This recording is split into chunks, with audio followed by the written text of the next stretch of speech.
तो स्वागत है आपका हमारे YouTube channel Uttarakhand exam point में। जैसे कि आपको पता है कि हमने अपने YouTube चैनल पर लूसेंट के टॉप मोस्ट 1000 क्वेश्चनों की सीरीज़ शुरू की है और यह इसका तीसरा पार्ट है। इससे पहले हम 2 पार्ट दे चुके हैं। अगर आपने वो 2 पार्ट नहीं देखे हैं तो आप हमारे YouTube की चैनल के प्लेलिस्ट में जाके आप वो 2 पार्ट देख सकते हैं। अगर आप यहाँ पे जो हमने 1000 MCQ लिए हैं, ये वन लाइनर लिए हैं, ये मोस्ट इम्पोर्टेंट है। ये यूके ट्रिपल एस सी के पहले एग्ज़ामों में, एसएससी के, रेलवेज़ के जितने भी एग्ज़ाम हो चुके हैं उनमें आए हुए क्वेश्चन है। अगर आपने ये पूरे 1000 क्वेश्चनों की सीरीज़ देख ली तो आपके आने वाले जितने भी एग्ज़ाम है, जैसे उत्तराखंड में उत्तराखंड पुलिस कांस्टेबल, एसआई, बंदी रक्षक, फॉरेस्ट गार्ड, पटवारी लेखपाल, जितने भी एग्ज़ाम है उन पे आप जीएस में बहुत अच्छा स्कोर कर जाओगे। सो शुरू करते हैं आज की वीडियो।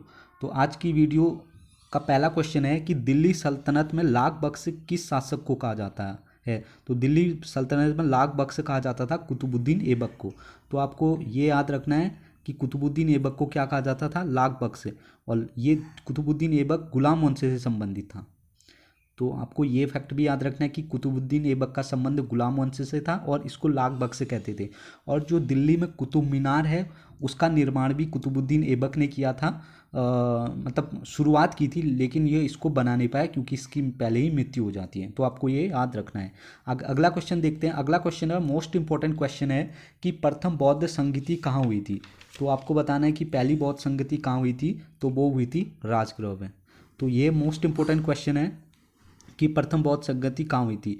जितने भी टोटल 4 बौद्ध संगति हुई थी, तो चारों के चारों आपको याद रखनी है कि पहली राजगृह में हुई थी, दूसरी वैशाली में हुई थी, तीसरी पाटलिपुत्र में हुई थी और चौथी कुंडलवन जम्मू कश्मीर में हुई थी। तो आपको ये चारों याद रखने हैं। तो और इसके साथ साथ ही किसके शासनकाल के समय में बौद्ध संगति हुई थी। तो जो पहली हुई थी वो राजगृह में हुई थी अजातशत्रु के समय में। अजातशत्रु के समय में। दूसरी जो हुई थी कालाशोक के समय में। जो तीसरी हुई थी वो हुई थी अशोका के समय में। और जो चौथी हुई थी वो हुई थी कनिष्क के समय में। तो आपको ये चारों बौद्ध संगति कहाँ और किसके शासनकाल में हुई थी ये याद रखनी है। तो ये मोस्ट इंपॉर्टेंट क्वेश्चन है। इसमें से एक ना एक क्वेश्चन एग्जाम में जरूर आता है। तो आके देखते हैं अगला क्वेश्चन। अगला क्वेश्चन है, भारत छोड़ो आंदोलन कब हुआ था। तो आपको सीधे डेट बतानी कि भारत छोड़ो आंदोलन कब हुआ था। तो ये हुआ था 1942 में। सीधे क्वेश्चन आपको याद रखना है। अगला क्वेश्चन है कि शिवाजी के प्रशासन में सर ए नौबत क्या था। तो आपको ये शिवाजी जो मराठा साम्राज्य के संस्थापक थे, तो शिवाजी से रिलेटेड क्वेश्चन है कि उनके जो प्रशासन में सर ए नौबत क्या था। तो सर ए नौबत क्या था, पैदल सेना अधिकारी। ये क्वेश्चन पहले आ चुका है, तो आपको ये सीधे याद रखना है। आगे देखते हैं अगला क्वेश्चन। अगला क्वेश्चन है, सुभाष चंद्र बोस को राष्ट्रनायक किसने कहा था। तो सुभाष चंद्र बोस को राष्ट्रनायक कहा था रविंद्रनाथ टैगोर ने। तो आपको ये सीधे फैक्ट याद रखना है। अगला क्वेश्चन है कि भारतीय राष्ट्रीय कांग्रेस के प्रथम मुस्लिम अध्यक्ष कौन थे। तो आपको ये सीधे याद रखना है कि जो पहले मुस्लिम अध्यक्ष थे वो बदरुद्दीन तैयब जी थे। और ये कब बने थे, जो कांग्रेस के जो इंडियन नेशनल कांग्रेस है इसकी तीसरे अधिवेशन में जो मद्रास में हुआ था। कब हुआ था, 1887 में। तो मद्रास में जो अधिवेशन हुआ था वहाँ पे ये बदरुद्दीन तैयब जी कांग्रेस के अध्यक्ष बने थे और ये पहले मुस्लिम अध्यक्ष थे। तो आपको ये याद रखनी है। और साथ ही ये भी याद रखनी है कि कांग्रेस की स्थापना कब हुई थी, 1885 में। कहाँ हुई थी, मुंबई में। तो आपको ये याद रखनी है। आगे देखते हैं अगला क्वेश्चन देखते हैं। अगला क्वेश्चन फिर से शिवाजी से है कि शिवाजी के मंत्री परिषद को क्या कहा जाता था। तो ये मोस्ट इंपॉर्टेंट क्वेश्चन है और आ चुका क्वेश्चन है कि शिवाजी के मंत्री परिषद को क्या कहा जाता था। ये कहा जाता था अष्टप्रधान। आपको सीधे वन लाइनर के फॉर्म में नोट डाउन करना है और ये क्वेश्चन ध्यान रखना है। आगे देखते हैं अगला क्वेश्चन है। ये भी क्वेश्चन यूके ट्रिपल एससी के एग्जाम में आ चुका है। मैंने आपको यहाँ पे जितने भी क्वेश्चन है ये किसी न किसी एग्जाम में आ चुके क्वेश्चन है, इसलिए ये मोस्ट इंपॉर्टेंट हो जाते हैं।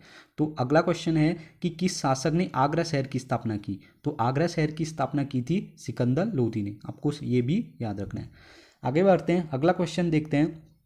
अगला क्वेश्चन कह रहा है कि किसे सीमांत गांधी कहा जाता है। तो किसको फ्रंटियर गांधी या सीमांत गांधी कहा जाता था, ये कहा जाता था कहा जाता है अबुल गफ्फार खां, तो अब्दुल गफ्फार खां को कहा जाता है फ्रंटियर गांधी।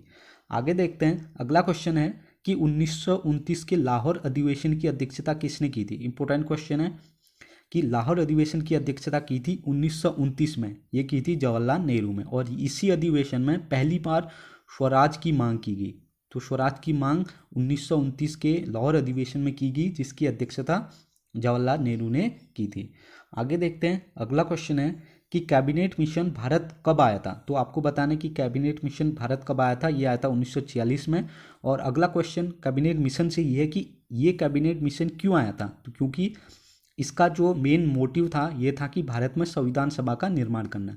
तो आपको अगर क्वेश्चन आता है कि संविधान सभा का निर्माण किस मिशन के द्वारा हुआ था, वो हुआ था कैबिनेट मिशन। तो आपको ये भी याद रखना है। अगला क्वेश्चन है, और ये भी इंपॉर्टेंट क्वेश्चन है, बहुत बार आ चुका क्वेश्चन है कि राज्य पुनर्गठन आयोग के अध्यक्ष कौन थे। तो वो थे फजल अली। तो आपको सीधे याद रखना है। आगे देखते हैं, अगला क्वेश्चन है कि अनुच्छेद 40 का संबंध है। तो आपको बताना है कि जो हमारा जो अनुच्छेद है 40, DPSP, directive principle of state policy, यानी कि जो नीति निर्देशिक तत्व हैं, उनसे ये क्वेश्चन है कि अनुच्छेद 40 का संबंध किससे है। तो ग्राम पंचायतों के संगठन से। तो ग्राम पंचायतों का निर्माण होना चाहिए, ये राज्य की जो ये राज्य के डीपीएसपी यानी कि डायरेक्टिव प्रिंसिपल स्टेट पॉलिसी में ये बताया गया है कि राज्य ग्राम पंचायतों का गठन होगा। तो ये अनुच्छेद 40 में कहा गया है। आगे देखते हैं, अगला क्वेश्चन है कि इंपॉर्टेंट क्वेश्चन है कि राष्ट्रपति पर महाभियोग किस अनुच्छेद में निहित है। राष्ट्रपति को महाभियोग के थ्रू हटाया जा सकता है, तो ये किस अनुच्छेद में कहा गया है। ये कहा गया है अनुच्छेद 61 में। ये आपको सीधे याद रखना है, बहुत बार आ चुका क्वेश्चन है। आगे देखते हैं, ये भी इंपॉर्टेंट क्वेश्चन है कि किस अनुच्छेद में भारत के महान्यायवादी का उल्लेख है। जो भारत का महान्यायवादी होगा, भारत का एक महान्यायवादी होगा, ये किस अनुच्छेद में कहा गया है। ये कहा गया अनुच्छेद 76 में। आपको ये दोनों अनुच्छेद याद रखने हैं, महाभियोग की जो महाभियोग वो अनुच्छेद 61 में और महान्यायवादी 76 में। आगे देखते हैं, CAG controller and auditor general जो कैग होता है, सीएजी, उसका कार्यकाल कितना होता है। ये क्वेश्चन आ चुका है। उसका कार्यकाल या 6 वर्ष होगा या 65 वर्ष, इनमें से जो भी उसने पहले पूरी कर ली तो वहाँ तक इसका कार्यकाल होगा, या तो 6 वर्ष होगा या 65 वर्ष। आगे देखते हैं, अगला क्वेश्चन है, इंपॉर्टेंट क्वेश्चन है फिर से, कि राष्ट्रीय मानवाधिकार आयोग का गठन कब हुआ। तो आपको बताना है कि जो नेशनल ह्यूमन राइट कमीशन है उसका जो गठन कब हुआ था। उसका गठन हुआ था 12 अक्टूबर 1993। ये इंपॉर्टेंट क्वेश्चन है, आपको डेट सीधे याद रखना है कि जो मानवाधिकार आयोग का गठन 12 अक्टूबर 1993 को हुआ था। अगला देखते हैं, अगला क्वेश्चन है, मैं आपको फिर से कह रहा हूँ कि ये इतने मोस्ट ज़्यादा इंपॉर्टेंट क्वेश्चन है कि आपके जितने जो भी एग्ज़ाम आने वाला है आपका उत्तराखंड में, पुलिस कांस्टेबल या बंदी रक्षक की, उनके लिए बहुत ज़्यादा इंपॉर्टेंट है। आप अगर जब पेपर देने जाओगे और फिर घर आके देखोगे तो आपको पता चलेगा कि इस वीडियो से कितने ज़्यादा क्वेश्चन आपके एग्ज़ाम में आए हुए थे। तो आपको ये वीडियो पूरी तरह अच्छे से देखनी है और नोट डाउन भी करते रहनी है। अगला क्वेश्चन है कि नीति आयोग का पूरा नाम क्या है। तो आपको बताना है NITI, यानी कि नीति आयोग का पूरा नाम फुल फॉर्म क्या है। वो है national institution for transforming India. तो आपको ये बाय हार्ट याद होना चाहिए कि नीति आयोग का फुल फॉर्म क्या है, national institution for transforming India. तो आपको ये याद रखना है।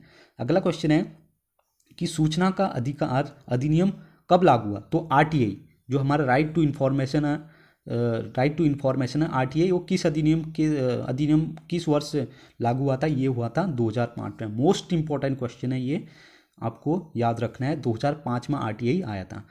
अगला क्वेश्चन, यहाँ तक पॉलिटी के हो गए। आज फिर से 10 क्वेश्चन हमने ज्योग्राफी के लिए हैं और वो भी मोस्ट इंपॉर्टेंट। अगला है, श्रीनगर किस नदी के किनारे है। आपको बताना है जो जम्मू कश्मीर की राजधानी श्रीनगर है वो किस नदी के किनारे है। वो है झेलम नदी के किनारे। आपको ये याद रखनी है।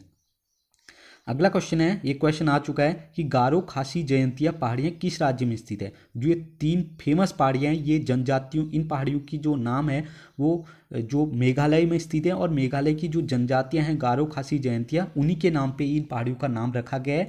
तो आपको सीधे याद रखना है कि गारो खासी जयंतिया मेघालय में स्थित है। तो ये इंपॉर्टेंट क्वेश्चन है। आगे देखते हैं, अगला क्वेश्चन है मोस्ट इंपॉर्टेंट क्वेश्चन, न जाने कितनी बार आ चुका क्वेश्चन है कि लोकटक झील किस राज्य में स्थित है। तो लोकटक झील है मणिपुर में। तो आपको ये रट लेना है कि लोकटक झील है मणिपुर में। अगला क्वेश्चन है, फिर से इंपॉर्टेंट क्वेश्चन है कि जम्मू को जो जम्मू है और जम्मू को श्रीनगर से जोड़ने वाला दर्रा कौन सा है? तो जो जम्मू है उसको कश्मीर यानी कि श्रीनगर से जोड़ने वाला जो दर्रा है वो है बनिहाल दर्रा। इंपॉर्टेंट क्वेश्चन है। आपको यहाँ पे जितने भी क्वेश्चन है वो सारे इंपॉर्टेंट हो, आपको एक भी क्वेश्चन को स्किप नहीं करना है। अगला क्वेश्चन देखते हैं कि भारत का एकमात्र सक्रिय ज्वालामुखी, भारत में एक ही ज्वालामुखी सक्रिय है और उसका नाम है बैरन द्वीप, जो अंडमान निकोबार द्वीप समूह पे स्थित है। तो बैरन आइलैंड भारत का एकमात्र सक्रिय ज्वालामुखी है।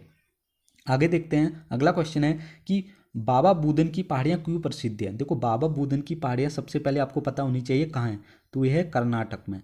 तो कर्नाटक में बाबा बूदन की पहाड़ियाँ हैं और यहाँ पे लोहा निकलता है, तो लौह अयस्क के उत्पादन के लिए ये पहाड़ियाँ बहुत ही फेमस है। इंपॉर्टेंट क्वेश्चन है, आपको ध्यान रखना है। अगला देखते हैं कि सलीम अली वन्य जीव अभ्यारण्य स्थित है, तो आपको बताना है कि सलीम अली वन्य जीव अभ्यारण्य कहाँ है, ये है गोवा में, याद रखना है आपको। अगला देखते हैं, वर्ल्ड ज्योग्राफी से है, फिजिकल ज्योग्राफी से, कि लेब्राडोर किस प्रकार की जलधारा है? जो भी क्वेश्चन आते हैं कि ये कौन सी जलधारा है, ठंडी गर्म, तो उसमें से ही आपको बताना है लेब्राडोर किस प्रकार की जलधारा है, या तो ठंडी होगी या गर्म। तो जलधाराएं दो प्रकार की होती हैं, तो इसी में ही लेब्राडोर है ठंडी जलधारा, तो आपको सीधे याद रखना है। अगला क्वेश्चन है, मोस्ट इंपॉर्टेंट क्वेश्चन है कि भूमध्य सागर को लाल सागर से जोड़ती है, जो हमारा भूमध्य सागर है उसको लाल सागर से जोड़ती है, वो जोड़ती है सुएज नहर। तो आपको ये याद रखना है कि भूमध्य सागर को लाल सागर से जोड़ता है सुएज नहर, और सुएज नहर 1854 में इसका काम शुरू हुआ था और 1869 में ये सुएज नहर बन के पूरा हो गया था। और सुएज नहर कहाँ पे स्थित है? मिस्र में स्थित है सुएज नहर। तो आपको ये क्वेश्चन याद रखना है, मोस्ट इंपॉर्टेंट क्वेश्चन है। अगला क्वेश्चन है और आज का लास्ट क्वेश्चन है कि अफ्रीका महाद्वीप की सबसे ऊंची चोटी बतानी है। तो अफ्रीका महाद्वीप है वहाँ की सबसे ऊंची चोटी कौन सी है? वो है माउंट किलिमंजारो। तो आपको ये याद रखनी है। सो आज की वीडियो में इतना ही। हमने आज भी 30 क्वेश्चनों को डिस्कस किया। मेरा मोटिव यहाँ पे आपको कम समय में सभी इंपॉर्टेंट क्वेश्चनों को यहाँ पे जीएस के कराना है। अगर आपको वीडियो अच्छी लगी है तो लाइक कीजिए और हमारे चैनल को सब्सक्राइब कीजिए, जिससे आप जो भी ये मैं पार्ट 4 आगे दूंगा आपके सीधे नोटिफिकेशन आप पे आ जाए। सो इस वीडियो में इतना ही। Thanks for watching, take care.